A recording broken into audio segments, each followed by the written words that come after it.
Blog Talk Radio. Are you ready to take a bite out of the competition? Are you looking for ideas to make your business better? Welcome to the Core Business Show with Tim Jacquet, sponsored by Apple Capital Group. At the core of every successful business, you'll find people making a difference. And with each episode of the Core Business Show, we talk with those people, examine those ideas, and explore the strategies that make them special. Now, the host of the Core Business Show, Tim Jacquet.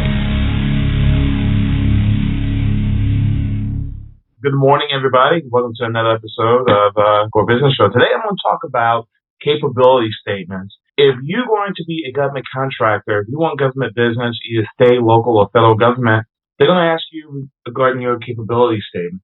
The capability statement is pretty much as a resume of your company. You have your individual resume, now you have a business resume. It tells them in a nutshell where your expertise lies. What do you do? And it's really a simple process. We have one on our website since we do some government deals. You can look at that. On our page is applecapitalgroup.com. On the first tab, you will see on the home page there is a capability statement. Now, so just take a glance at that. That's in a nutshell what it is. You don't need a lot of information, but it tells where the company information is. And let me just glance to that real quick and kind of explain. Yeah, it's on the home page and say capability statements. It needs to be on your home page. It needs to be on one of your tabs that is easy to find, so they look at your website is right there. They don't have to hunt for it. They don't want to hunt for it. They just want a copy of it, and they need to refer to something if they need to actually go back to it. The web is your best seller, and if they do ask a hard copy, just send them an email hard copy, have it ready. What you want to include is your company logo, title, capability statement, your corporate address, your email, your DUNS number, your employer identification number, and your CAGE code if you're a federal contractor. Remember, you can get that from ccr.gov and register there for it. Also, you want to list your important telephone numbers. What your main number? If you have a Watts line or 800 number, do you have a local number? You want to list that. You want to have a fax number. You want to make sure those three things on there. Also, if you have any other regional offices, please list that with the same information: phone, local phone, and fax number. If you have a theme for your business, like ours is financing your business dreams with help with our asset-based lending company, put that there. You have any alternative sites, like for commercial and government pricing, you put that on that as well. Also, you might want to put your social media web pages, so this gives them a more in-depth look on you. Put your Facebook icons and Facebook, Twitter, and LinkedIn. I would say those three mainly. And of course, you want to put Google Plus now. But put those things on there so they can see exactly how you operate your business. I give them another inside view on who you are. Next section, you want to put points of contact. Who are the president, vice president, secretary, treasurer, person of sales, person of development, who they can contact. I put them in the line of order that they need to contact them. If the person you need to contact for sales, put that person first is as your main contact. You want to put the 800 number, you want to put the extension, you want to put the email in that as well. Also, you give it a corporate profile, who you are, just maybe 2 or 3 lines, just in a nutshell to say who you are, what your specialties are, and also what NAICS codes, NAICS codes you have, so they know how to put you in this particular category. If you software, you look up for the NAICS codes for the software. Now, also put your SIC codes in as well, so they can have a perfect match. Because sometimes when they do their procurement, they put these codes in there, and it needs to be within those codes. Also, put your payment options. You want to say that you accept electronic payments, credit card processing. You also have leasing programs that's available as well, or you have terms on that 30 unapproved applications. Back to your corporate profile, you want to say when you started, who is the founders. Also, you offer quick and fast service, same-day approvals or same-day service, and something about customer service to end with. Who your key personnel is again. And I would say put a click to what a LinkedIn profile. So if you have your president, vice president, put those profiles linked to LinkedIn so they can click it and if they need some more in-depth information. Also, your corporate designations for federal and non-government. If you're a woman-owned business, you list in ORCA, you listed in CCR, let them know that. for federal contractors. If for non-federal entities, like you listed for your certifications, you want to put here as well. If you're 8A certified, your GSA certified, you want to put your contract number. If you're certified by any other entity, for example, the Minority Business Councils, Metro, the state, the Port Authority, put those designations in there as well. Also, you want to say who your key customers are, large customers, maybe 2 or 3 of them that's well known. And lastly, you want to put in your professional designations in there as well, like the BBB, and for one, makes you look good. Also, the members of associations, you want to put that in as well, or local chamber of commerce. Okay, so let's jump into this next statement. Here's a capability statement for a company. And again, just to recap, this company has a summary. This is the way they did theirs. They say they're a service-disabled vet-owned company. We got to be 51%. And they kind of give you some bullet points about their people, their performance, their integrated solution teams, their client relation management, their strategic mix of technology and business, their certifications. Also, they tell what their solutions are. They have a GSA contract, which is good. They tell about who their clients are. They tell the clients Department of Defense, and they say the IRS, the Navy, and so forth. But they're a little bit more established. But at the very beginning, you want to give that first line of defense what I gave you to give more details until you build this client. And they go break down what type of services that they offer. And this is Avisar, Avisar, but I found this on sbtdc.org, Sam Baker, Tom, David, Charlie.org. And they gave you a good sample of a capability statement. They gave you a list of all the NICS codes, and they didn't put the SIC codes, but I would say put that in there and how to contact them. So that's a good example of a capability statement. You shouldn't have to pay for someone to do this. It's pretty much basic do-it-yourself. And again, a capability statement is a well-written statement that can open doors to a successful business or for a successful business. A poorly one can maybe slam the door and kind of inhibit some capabilities that you might have. Again, you need to to create a good written statement, make it basic, maybe do 2 or 3 versions of it. One like we did, one like they did it, and see what agency likes the best. Some agency, maybe it's based on personality, they like this one better. But it needs to be a 1-pager. You're going to 2 pages, a lot of people don't want to read 2 pages. They just want to say exactly what you do.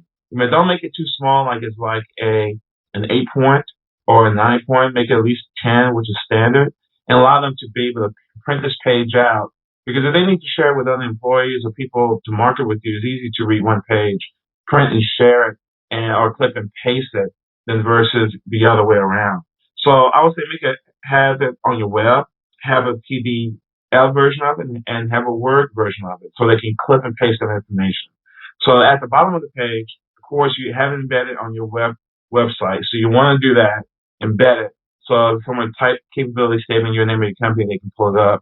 Also, you want to have on that same page, a PDF version of it, and also you want to have a Word copy of it as well. Okay, let's jump into the next thing real quick on your capability statement. Kind of did some slides, so I'm just going to go through it real quick.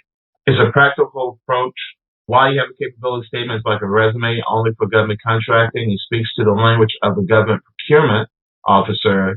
Easy to use and understand. It's easy to communicate. It saves you time and money in a PDF format. Okay. Number 2, what is a capability statement? It's a factual representation of your company. A 1 or 2-pager, 1 page better, includes 5 or 6 elements, areas of expertise, capability, your facilities, your equipment, your expertise summary, your code, NICS codes or SIC codes, your customer and clients, and also it lists your contact information. Area expertise meaning your service and products you offer, with your bullet points. You can do your short sentence fragment, not a long narrative. You select key offering. Your facilities and equipment, where your offices are, your warehouse, your location. Also, you look at your square footage, your shipping and receiving you can put in there, your unique equipment, your special resources, your technologies or your techniques, your state of art equipment or programs or approaches. Also, your expertise in your summary of your business expertise, your key individuals in your company, your education. You want to list also your years in business, your skills and technical expertise in the subject, also your special acknowledgement of your ability. Your codes, of course, well, I mentioned again, you want to put your NICS codes and SIC codes for service and products, case codes, DUNS numbers, or identification number, the EIN number, your certification if you're women-owned, your MBA, your DBE, disadvantaged business, 8A certification, your SSC codes you might want to put. Also, if you're a corporation, your LLC, or your sole proprietorship, you want to put that in as well. Your customer list, you want to say a few clients that you service that people know. Clients or customers you have done business with who will speak proudly of you, just in case. Select the larger ones, customers most familiar with the services you offer, and you have a good relationship with. You never know, you might have to call on them. Getting your company information, which would be your company name, address, phone, fax, email, website address. Your formatting, use your business stationery. Okay. A modified stationery, if you have a lot of space, your stationery tags, just put a logo at the bottom and put your address in a footer or something, put your logo in the header, and put the body of the information that I talked about in the body of the document. Don't make it too small for people to read, okay? Because you have 40 and 50 plus and people that, small text is getting harder to read. Also, use your business stationery. It says, note, title document, and escapability statement, save in PDF, easy to email as an attachment with a cover letter and the body of email. Can always print for trade shows for use. Also, have a template put in maybe your Outlook or your Outlook Express that you can have the journal letter already made. A template. I know GoDaddy has a template that you can make, but make a template and put your capability statement in and just maybe have a little statement. Here's a copy of a capability statement in PDF form or Word form, and just do it that way. In Word form, it gives them an opportunity to clip and paste it easier and they can format it better if they need to move something around or get what they really need off of it to share it. And you also want to have these available for trade shows as well. If you go into procurement plans, there are a lot of procurement fairs are happening during the spring and in preparation of the end of the government fiscal year. As you know, I mentioned in other episodes, at the end of the government fiscal year ends at the end of September 30th. So this government will start increasing their buying beginning in the summer, and then the fire sale starts in August and September because they really need to get as much as they can for their budgets because they will lose it. OSCOBU, OSBU, I think is the OSCOBU office. The Office of Small Business Development, I think. OSCOBU. I'm sorry. It'll come back to me in a few seconds. In the meantime, let's do a real short break. Let me look at their website address because they have a session, I think, in Denver this year. But let me look that up real quick. I had it up a few seconds ago, but let me find it. Let me go ahead and play some music real quick while I find it. I'm going to play Blue Skies by Corpus Christi Choir, singing a cappella Blue Skies. So hold on one second.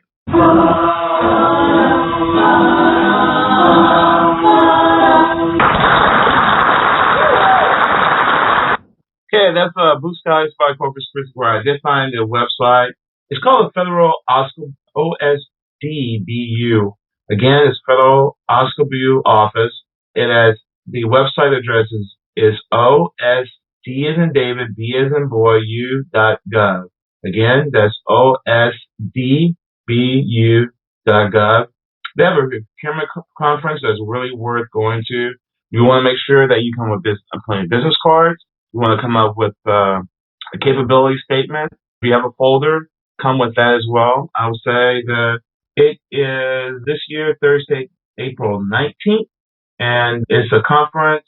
It has exhibitors. You can team with people, but make sure when you go there that you have all your information complete. You listen to CCR. You have looked at federal Fed BizOps or FBO.gov website to see what type of offices are there. But make sure you have your capability statement. Make sure you listen to CCR. Make sure you start at least your process on your certification. And this conference, I think it's about $150 or $200. And looking right now, early registration is $150, but if you now it's $250. But it's really really worth it if you want to meet procurement officers, if you want to meet companies you can team with. It's a small company. Also, always looking for companies to team with that's going to stable. Go there professional. Go professional dress. Again, don't overdress.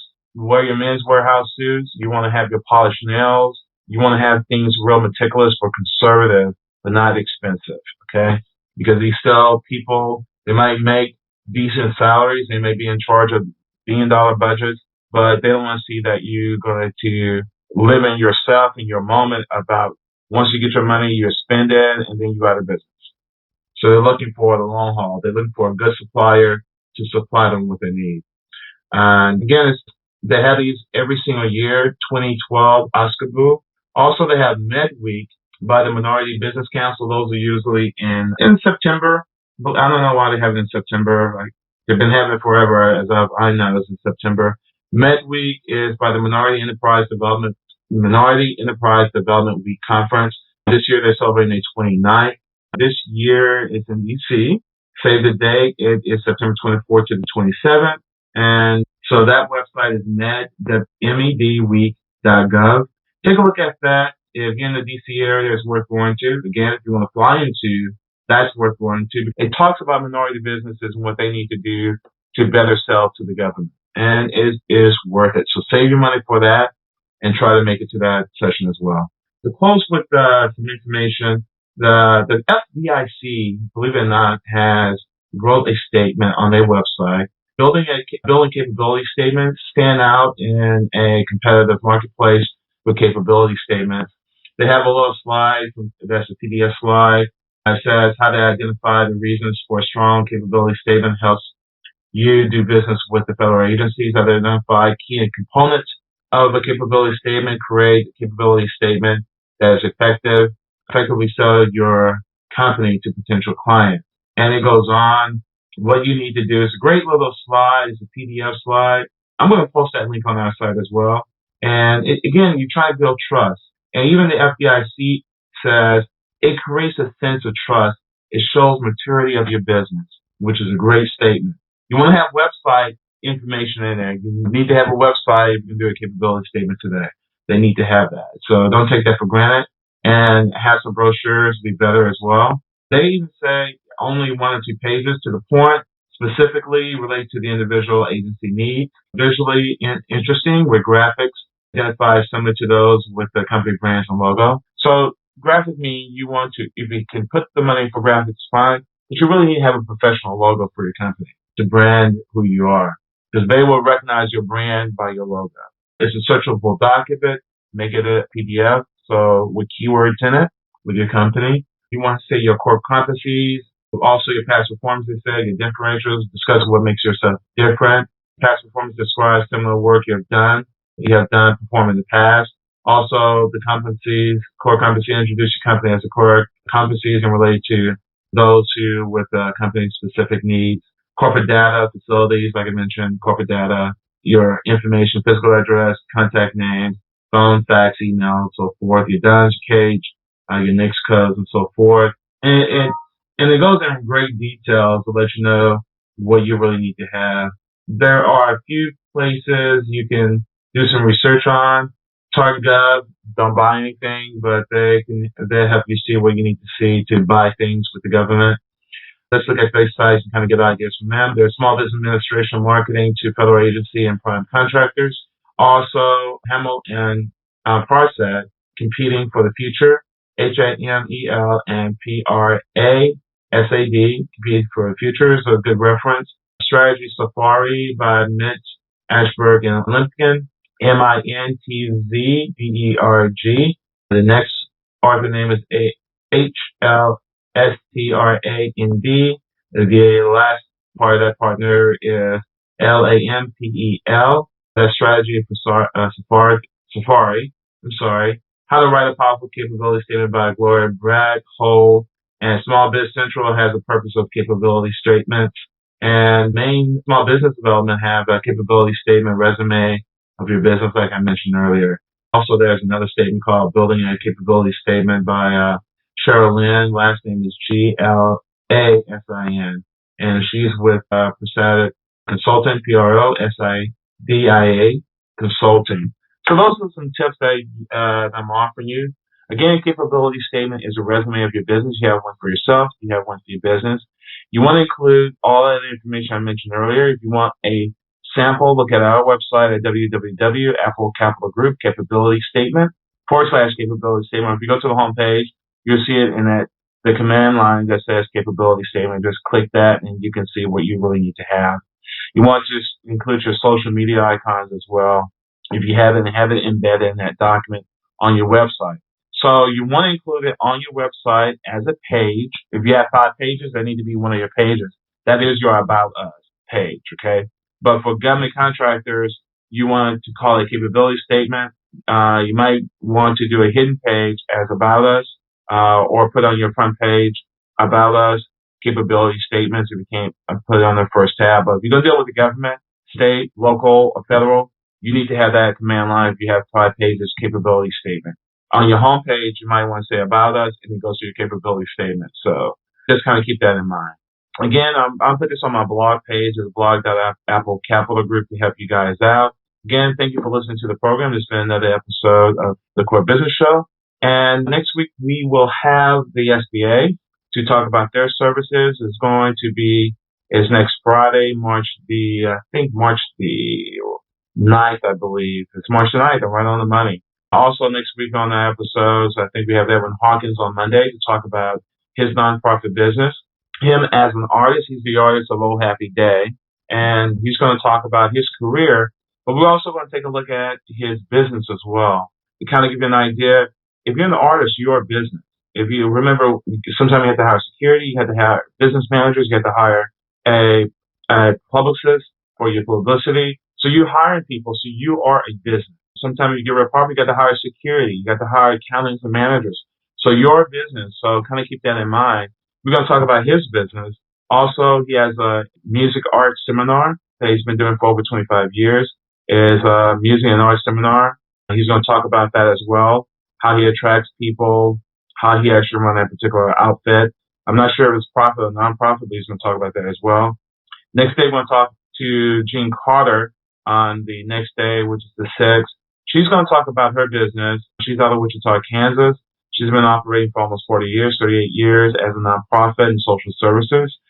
Also, I think next week we have another interview with NPM, their membership-based organization.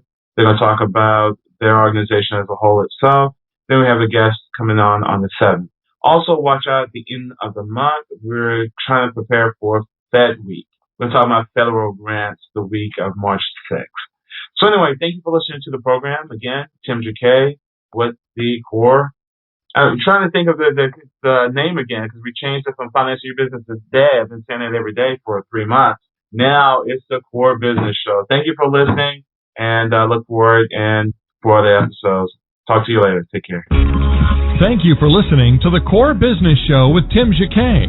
For a free quote on equipment leasing and financing, visit our website, applecapitalgroup.com. That's applecapitalgroup.com. And fill out the information to receive your free quote. We hope you'll join us for our next episode. And remember, you can always get to the Core via iTunes. You'll find all our previous episodes there. Thanks again for listening to the Core Business Show with Tim Jacquet.